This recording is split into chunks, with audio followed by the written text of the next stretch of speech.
Greetings and good evening. It's the 26th of June. It's just gone past 9:30 and the light is fading. I'm sat in my bench with Wilson the cat next to me and Potato, Beatrix, Violet's just appeared, my cat. Oreo's around, Sirius the owl. And we saw the chicks tonight. Julia came down and yes, we had a look at the chicks and we'll be sharing that around very soon. They have grown amazingly. We got 4 chicks. Beetle the sheep is here. And it's a lovely day. We've had volunteers from nationwide who came down, and the team, like a lot of teams are quite disjointed. They come from Bristol, Weston-super-Mare, and they got together as a team and a bit of team building, and we got them to do some good work with Claire and Lorna and Dan. Yeah, so it's been quite a full-on day, and we had a lady turn up later on who wanted to place her daughter, who's 8. It's not quite suitable for an 8-year-old. It's a bit intimidating if you're not used to it, with great big emus and donkeys. And then the night we had a lovely lady who contacted me who wanted to do some work experience, and I always sort of think, should I, shouldn't I? I want to help people, but there was something in her message that just ticked my boxes. And a lovely lady, and Kate helped me with the animals tonight, and I'm sure she will be back. She's a lovely lady, and got a passion for animals. And then I had ex-neighbours turned up, sort of randomly, who lived across the road, and the lady was the one that rescued my peacocks. Well, peacock, we had a pair of peafowl, peacock and a peahen called Duran Duran, and I've probably said it 100 times, but they actually come from John Taylor from Duran Duran. And this peafowl flew across the road, and someone drove into the hen, and so we were only left with the male, and it was devastating for the male, and he was really upset, as you can imagine, and it took a long time for Duran to settle down. But we got lots of new peacocks and peahens now, and they're a big happy family. I think we got 6 peacocks. We got Duran, Bowie, Prince, Elton, Peter, Wham, and peahens and pea chicks. So Duran, the peacock, is a dad. So there I'm talking about my day, and not about what I was going to talk about. We talked about the birds yesterday, and I know I've been talking about peacocks. I think I'll have to do a podcast just about the peacocks, because there's lots of stories there about how I got these peacocks. I never intended having peacocks at the farm, and when we had a Duran Duran, we thought that was it. Now we got loads of them. They're beautiful. Beautiful. But I thought, what goes with birds? Bees. So it's about the birds and bees. Not quite that. We haven't got to that subject yet, which I will do, the birds and bees, about the breeding on the farm. And there's lots of tales there. And so it's about the bees, because growing up, and probably a lot of people out there will know the same. You know the bees are out there, and you sort of know they're important. You don't really understand the ins and outs of bees. They buzz around, they get pollen, they make honey, and we eat it. But there's a lot more to it than that. And I think it's sort of going back a little bit further to my dad, a lot of the stories come from. We had bees around. We didn't have beehives. There was obviously beehives around, and bees were around, and we know how important they were. And we would literally see that the bees... But my dad was terrified of bees and wasps. If there's a wasp about, he's gone. I don't know if he was allergic to it, but a wasp, he was gone. I always remember my dad...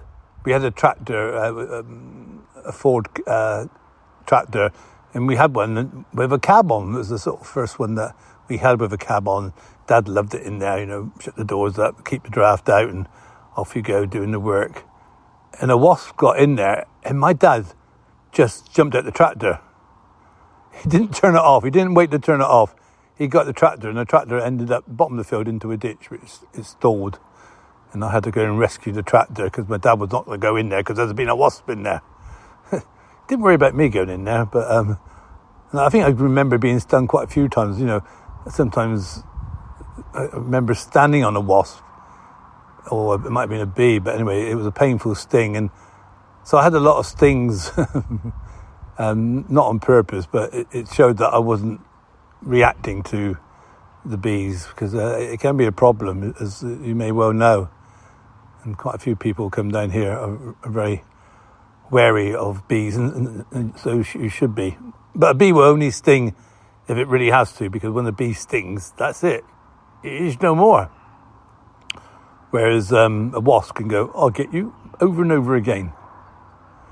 So the bees were there, and before I started the project here, I left work and, trying to get permission, and I was offered a job, to volunteer to go to Gambia, over in Africa on the west coast. I've been to Africa on the east coast, never on the west coast, and I was a bit naive. I didn't realise how different it was from east to west. But anyway, I went there, and I'm going to talk about Gambia because that would be a complete subject. It was quite an eye-opener, and I ended up having a baby. Yeah, that's for another day. I had a baby. A lady had a baby and gave it to me. But it's not what you're thinking. I had I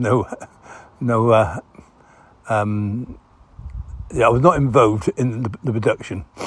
I know we talk about the birds and the bees, but so I went to Gambia, and it was lovely. I was with this project called Jolly Rider, helping young people out there get bikes and being able to get to school because they walk for long distances. And we were in like a lodge. This lodge was wonderful. It had no electric there. It was, it's just very basic little huts. And I loved it there. And it was quite an experience for me and for them as well, because me and my camera. But I made friends with the people there who worked there in the local village and town. I didn't like quite the company I went out with. No disrespect to the people I went out with, but they were quite full of themselves, and I just wanted to embrace the country, the people, and show respect. Anyway, I had a walk down the lodge, and I thought I'd just have a walk down into the local village. You never know what you're going to see. That's why I'm out there trying to find a picture. And all of a sudden I heard these children who were screaming and shouting, and they're coming out of the bush. And behind them was like a swarm of bees. I thought, uh-oh.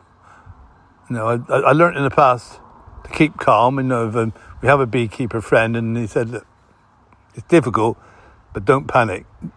They seem to pick up on them. Oh, sorry, I'm going to have to stop a minute because Sirius has just turned up for some food, and he's looking at me. He is being serious at the moment. I'll be back in the tick. I'm back. Did you miss me? Of course, you don't know if I was away for 5 minutes, 10 minutes, an hour. It could be another day. But no, only a few minutes. I put the fed. Oh, he's back again. He's really feeding well at the moment, Sirius is. Anyway, Wilson's the cat's with me. So yeah, I went out and saw these bees from the local village, and these children were coming out. Well, what they've done, they've gone in to try to get the honey. And I think the skin is slightly sort of stronger than ours, so we say thicker. And they wouldn't seem to be getting stung, but they were running away. And they ran towards me, and the bees came to me, and they started to land on me. I had a hat on, and I thought, don't panic, which is very difficult when you've got bees buzzing around. It's that horrible noise that you get into your ears, and oh. So I was all good, and I kept sort of just calm, and I knew they would just pass by. And a local lad who I befriended, he's probably in his 20s, came out, oh, Mr. Chris, I help. I said, no, I'm okay. And he got there and he took my hat off. He started to try to hit them off with the hat. He wasn't getting stung. I was getting stung. And I thought, this is not nice. don't do this. So we sort of walked into the village, and the bees dispersed. Everything about me was throbbing. Wherever they stung, it was throbbing. My head was like on fire. I thought, oh no, I'm going to have to keep calm and relax. He said, you come here, Chris. You come and sit by this our lake. And I thought, okay. So I sat by the lake and just kept myself calm because I didn't want to get a reaction. And it wasn't very close to a hospital, and I didn't want to go back to the lodge straight away. I was in pain, but it wasn't overly painful. And I remember them saying to me, oh, Mr. Chris, these are not killer bees. And I said to him, they're killing me. Trust me, they are killing me. And he smiled. He said, are you okay? You by our sacred crocodile lake. I said, you brought me to a crocodile lake? Thank you so much. I'm going to be eaten by a crocodile now. But I wasn't, because I was going to be talking here. But I went back to the lodge and walked back, and people said, oh my goodness, what's happened? There's a lot of swelling, a lot of redness. But it wasn't as bad as I thought it could be, and I slept it off, and the communications were limited. We didn't really. Did I have a mobile? I don't think I had a mobile then. If I did, I wouldn't have used it because I didn't really want to go back and phone home and tell my daughters and Ellie. You never guess what? They would panic. So the bees were my first real awareness of having a bees attack. But when we started the project, which was 13 years ago, I must admit, I started the project before we had full permission, because we started it in my garden. And the local beekeeper, Graham Davison, who's a friend of the family, and said, can we keep some bees down here? And I thought that'd be a good way to start. So I had a few bees, I had a few geese, which obviously I'll tell you about more of a later time. So we had a few beehives around in the back of our garden. And I got interested, and Graham, it's so knowledgeable, and he wanted to pass on his knowledge to me, because that's how we learn, pass knowledge on, and hands-on knowledge. I would dress up in a bee suit and literally work with him to understand about the bees. And it's so fascinating when you look inside that colony, because everybody's got a purpose. Obviously, the queen is an egg machine. She lays tens of thousands, hundreds of thousands of eggs. The workers, which are all females, they all look after the eggs and the grubs, and obviously they all have a purpose. Some of them are there to look after the hive and clean it out. Some go and get pollen, some just look after the queen. And of course you've got the males, the drone, who go drone on and on and on. They do drone on. But the males only really got one purpose, which is a lot of the ladies out there probably say, yeah, we know. And their purpose is to mate with the queen.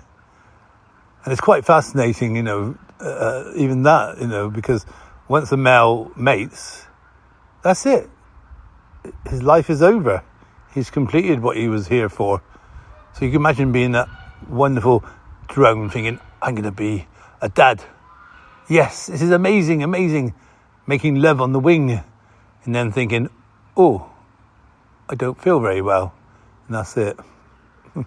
Nature's wonderful, isn't it? But the interesting about a queen, so the hives obviously have a queen, one queen, no more than one queen, and she's an egg machine.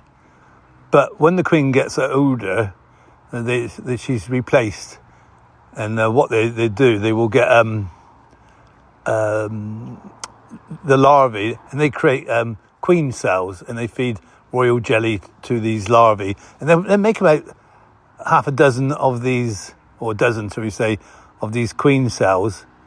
And it's a race. The first queen that comes out, she kills all the other ones, and she will then go off with half the hive, some workers, and she will go off to find a new hive and leave the old queen there, still laying eggs and producing brood, and she goes off. Now this virgin queen goes off, and they're taken away in a swarm. You might have come across swarms, and these swarms are fascinating, because quite often they send out some scouts, and the scouts will go looking for somewhere they can actually set up a new hive, and end up with being in a swarm. And so you see like a big group of them, and basically all the workers are around the queen looking after her. And once the scouts find somewhere, they will all fly off. And I've seen it so many times, seen a swarm going over my head or just going by. But if you're lucky enough, you can catch a swarm. And Graham, our beekeeper, has shown me how to do that. So you can get a swarm, and put them into an old hive or a new hive which is empty, and you can have a new colony there. But the important thing is you've got to get the queen into a box, and all the workers will follow. And I've been up a tree with Graham, or holding a ladder with Graham. We had one not many weeks ago. Julia next door saw one in an apple tree, and Graham, I got some footage somewhere, I probably made a film about it. Graham got this swarm, put it into his hive, and they're producing a lot of honey now, because obviously the more hives you've got, the more honey you will get. But it's amazing that this queen, the virgin queen, will go out, and she goes into this like a drone zone, which is like a lot of males. It could be a bit rude there, but imagine all these males there just waiting for the queen, and she will mate 15, 20 times with various bees, male bees, the drones, who will then just die. But that one mating can last for years, and she will produce thousands and thousands of babies through that. You're thinking, it's not good being a queen, is it? Because you're just an egg machine. She gets fed, she lays the eggs, and they're looked after, and it continues.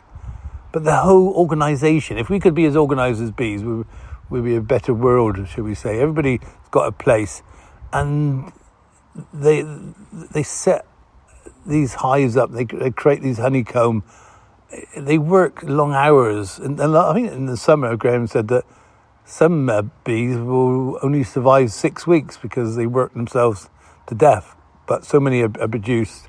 And in the winter, because here we're slightly colder, maybe not as cold as some places, but it's cold, and the sole purpose of the workers in the winter is to keep the queen alive. If it's cold, they all get huddled around her, and the ones on the outside quite possibly will die off, but they keep the hive at the same temperature all year round. And when it's hot like it is now, they sort of fan air through it. They keep the air moving around the queen. So it's so well organised, and of course they produce their own honey. They call it stores, so they got food there to eat throughout the winter. And they only sort of fly, or shall we say, no, Oreos. Hello, Oreo. Oreos come here, and my dog, and just said, I need a little pat on the back, Oreo. No, don't jump on me. Don't jump on me. Too late. And where was I? So the bees are so well organised, and it's fascinating to learn about them. And Graham's taught me a lot. I'm confident enough to look after them.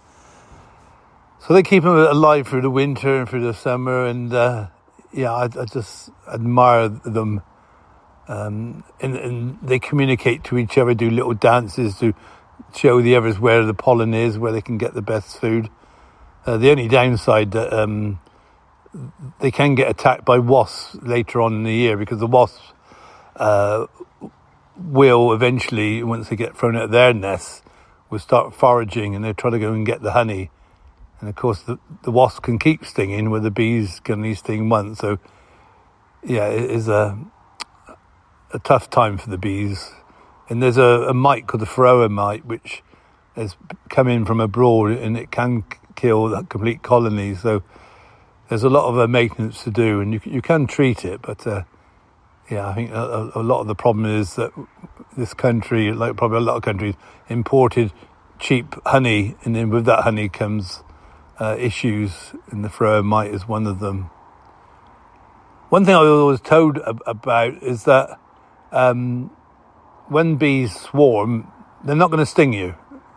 They leave the nest with their bellies filled up with as much food as they can carry, so they can start work in the new hive, and they're just there to protect the queen. They're not trying to be aggressive in any way. I remember one time there's a swarm that actually appeared on the ground, whatever reason they're on the ground, and I thought, I'll try that. So I got a box, and I got my hand, no gloves, and I picked up the bees and put them into a box, and I eventually found the queen. And once you find the queen, all the workers will follow. I didn't get stung. You might say that's crazy to do that, but I was pretty confident when I was in Africa, in Gambia, and got stung all those times, that if I was going to get stung, it wasn't going to kill me. And I proved a point that, they're not aggressive when they swarm. Now, you can get occasionally very aggressive hives. There's some bees good temperament. I remember one time Graham brought some bees down, and they were nasty. He got them from somewhere, and you got anywhere near the nest and they were out to defend it. And even though you might have a suit on, they can get in places that you never know they could get in. And yes, I remember I got very upset with Graham because I didn't want bees close to the house, for my family and for the workers. So I told him to move him out. He came down one night with his friend in a truck, all veiled up, and they moved the hive away. But these bees were in the vehicle attacking. It was funny to a certain extent, but very dangerous as well. So lots of stories about the bees. We still got lots of bees now. We've got Graham, but he's got a bee assistant, shall we say. I call him the bee team, John, who comes down, because I can't be everywhere. I like the bees, and I know that if I need to, I can look after them. But there's lots of people who specialise in bees, and maybe one day, I don't know, it's not really for me. But sorry about the bad humour, but you do get a buzz out of it, literally, because it's fascinating. So there you have it. I better stop now because it's getting dark, and Sirius is still looking at me for more food. And that's about the bees. There's lots of bee stories there, because we have lots